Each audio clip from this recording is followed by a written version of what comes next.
चुनावी चौसर में अब बात दीदी के पठान की, जिनकी वजह से बंगाल के बहरामपुर में घमासान मचा हुआ है। दरअसल बड़ोदरा के रहने वाले यूसुफ पठान को टीएमसी ने इस बार बंगाल के बहरामपुर से कांग्रेस के दिग्गज अधीर रंजन चौधरी के खिलाफ मैदान में उतार दिया है।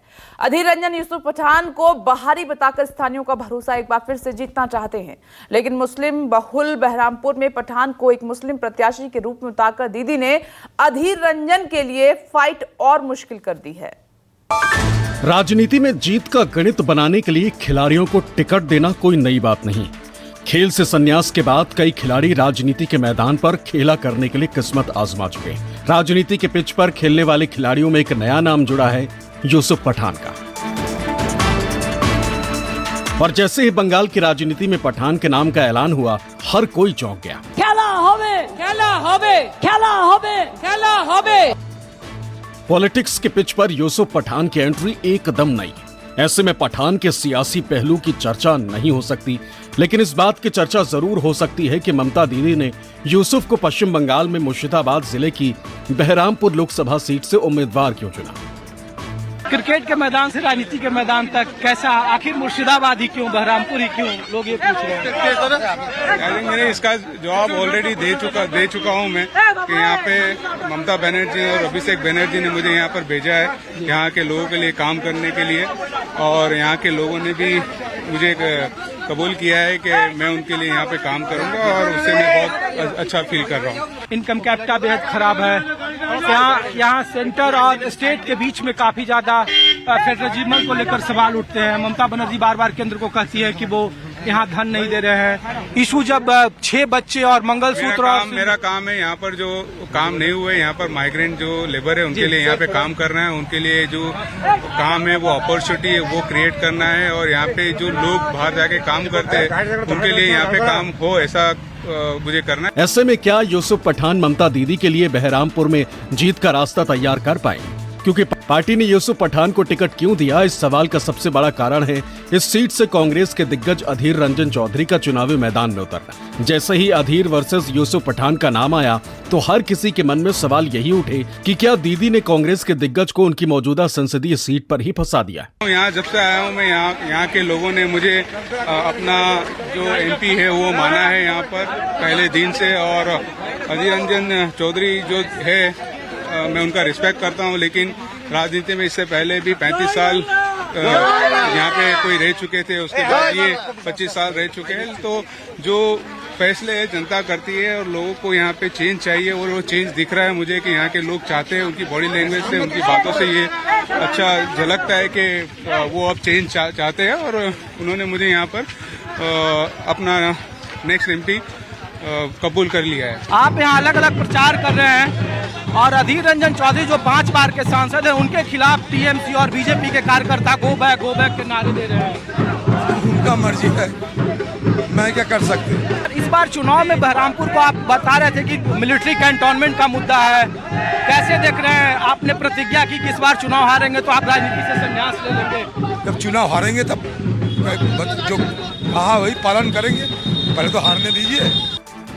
विस्फोटक बल्लेबाजी के लिए मशहूर पूर्व भारतीय क्रिकेटर यूसुफ पठान राजनीतिक पारी खेलने के लिए तैयार हैं। वो लोकसभा चुनाव में कांग्रेस नेता अधीर रंजन चौधरी के खिलाफ सियासी पिच पर बल्लेबाजी करते नजर आएंगे। उन्हें ममता बनर्जी की तृणमूल कांग्रेस ने पश्चिम बंगाल की बहरामपुर सीट से चुनाव में उतारने का ऐलान किया।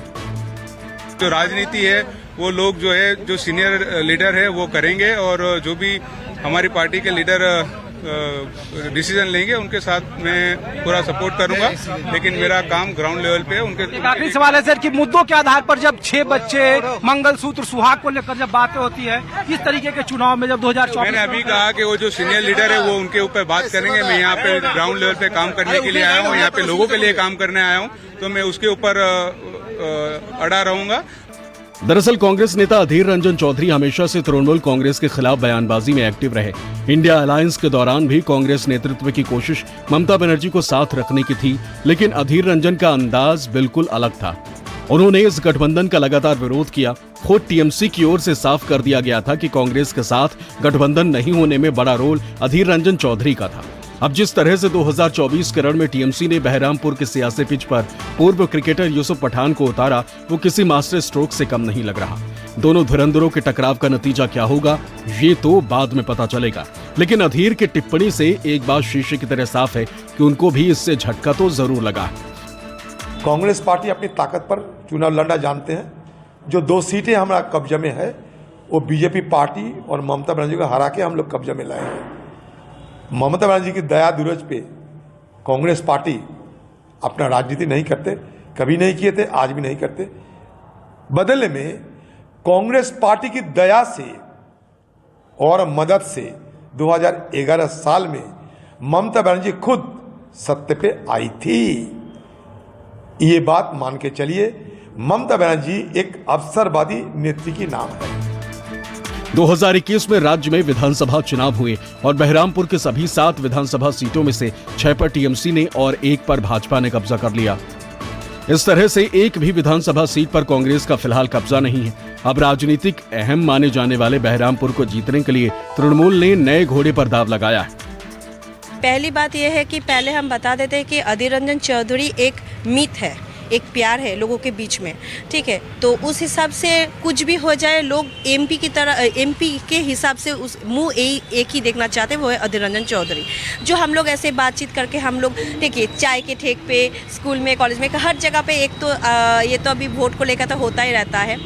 और यूसुफ पठान को लेके जो एक बात है जो उठ के आ रहा है कि वो तो बाहर से आए हुए हैं, मुर्शिदाबाद का तो है नहीं। ममता दीदी का ये दाव कितना सही और कितना सटीक है ये तो वक्त बताएगा, लेकिन अधीर के खिलाफ यूसुफ पठान के नाम का ऐलान मास्टर स्ट्रोक है, जिसे कोई भी नकार नहीं रहा, क्योंकि लंबे लंबे छक्कों से पहचान बनाने वाले यूसुफ 2007 में T20 और 2011 में वनडे वर्ल्ड कप जीतने वाली टीमों का हिस्सा रहे। इतना ही नहीं, वो 3 IPL चैंपियन टीमों के सदस्य भी रहे। उनकी मौजूदगी में राजस्थान रॉयल्स ने 2008 और कोलकाता नाइट राइडर्स ने 2012 और 2014 में IPL का खिताब जीता था। यहाँ का जो चुनावी मुद्दा जो है आप बता रहे हैं, अधीर रंजन चौधरी जो है ना 5 बार के यहाँ के MP है। फिलहाल वो जो भी किया है बहरमपुर में किया है, आउट जैसे लोकेलिटी में कुछ नहीं किया है। ये बात बोलने वाला बात है। मगर अभी इस बार जो दीदी मनी जो यूसुफ पठान को यहाँ पे लेकर आया है गुजरात से, हम लोगों का कोशिश ये है क्योंकि यहाँ का आदमी को थोड़ा मैसेज देना भी चाहिए, जो हिंदू मुस्लिम यहाँ कुछ नहीं है, यहाँ सब हम भाईचारा में काम करते हैं। अधीर रंजन चौधरी 25 साल से MP है, लेकिन वो भी अच्छी है, लेकिन यूसुफ पठान भी हमारे भी अच्छी है। हम भी चाहेंगे कि यूसुफ पठान भी हमारा इधर भी इलेक्शन में खड़ा है, तो हम लोग चाहिए कि जिताना होगा इसको जैसे करके। पश्चिम बंगाल की बहरामपुर लोकसभा सीट, जहां से कांग्रेस के दिग्गज नेता अधीर रंजन चौधरी सांसद, वो 5 बार से लगातार इस सीट पर चुने जाते रहे हैं। 1999 में पहली बार उन्होंने यहां से जीत दर्ज की थी। उसके बाद अधीर रंजन चौधरी ने पीछे मुड़कर नहीं देखा। 2019 लोकसभा चुनाव में वो लगातार 5वीं बार यहां से सांसद बने। हालांकि 2024 को लेकर ममता बनर्जी ने तगड़ा दांव चलते हुए पूर्व क्रिकेटर यूसुफ पठान को उनके मुकाबले में उतार दिया। जैसे ही टीएमसी ने उम्मीदवारों का नाम घोषित किया, सवाल यही उठे कि क्या जानबूझकर ममता दीदी ने यह दांव चला है। 2024 के लोकसभा चुनावों के चौथे चरण में 13 मई को जब बहरामपुर में वोट पड़ रहे होंगे, तब सबके मन में एक ही सवाल होगा कि क्या कांग्रेस के दिग्गज नेता अधीर रंजन चौधरी अपने गढ़ को बचा पाएंगे। चौधरी इस सीट पर 1999 से लगातार जीतते आ रहे हैं। बंगाल जैसे सूबे में अपना गढ़ बरकरार रखने की काबिलियत ने ही उन्हें लोकसभा में कांग्रेस के नेता का दर्जा दिलाया। चौधरी कांग्रेस की पश्चिम बंगाल इकाई के अध्यक्ष भी हैं। वो 2012 से 2014 तक केंद्र में रेल राज्य मंत्री भी रह चुके हैं। वो 1996 से 1999 तक पश्चिम बंगाल विधानसभा के सदस्य भी थे। पिछले 5 लोकसभा चुनाव में अधीर रंजन चौधरी का वोट प्रतिशत 45% से कम नहीं रहा है। पश्चिम बंगाल में ममता बनर्जी की पार्टी तृणमूल कांग्रेस एकला चलो की नीति पर चुनावी मैदान में उतर गई। विपक्षी दलों के इंडिया गठबंधन की सहयोगी टीएमसी कांग्रेस के बीच सीट शेयरिंग के मुद्दे पर बातचीत नहीं बनी। टीएमसी ने पश्चिम बंगाल कांग्रेस के अध्यक्ष अधीर रंजन चौधरी के बहरामपुर लोकसभा सीट पर जाने माने पूर्व क्रिकेटर यूसुफ पठान को चुनावी पिच पर उतार दिया है। लेकिन क्या ये फैसला सही है? क्या वाकई यूसुफ का दाव सिर्फ अधीर रंजन के लिए था या इसके पीछे की वजह और भी है? इस एक सीट पर इस बार सीधी टक्कर बीजेपी और दीदी के बीच नहीं, बल्कि दीदी और अधीर रंजन चौधरी के बीच है, जिसमें दीदी का सबसे बड़ा दाव है यूसुफ पठान। और पठान पावर चली तो अधीर के अभेद किले को ढहाया जा सकता है। बहरामपुर से कैमरामैन संजय सिंह के साथ ऋषिकेश कुमार के साथ ब्यूरो रिपोर्ट न्यूज 24।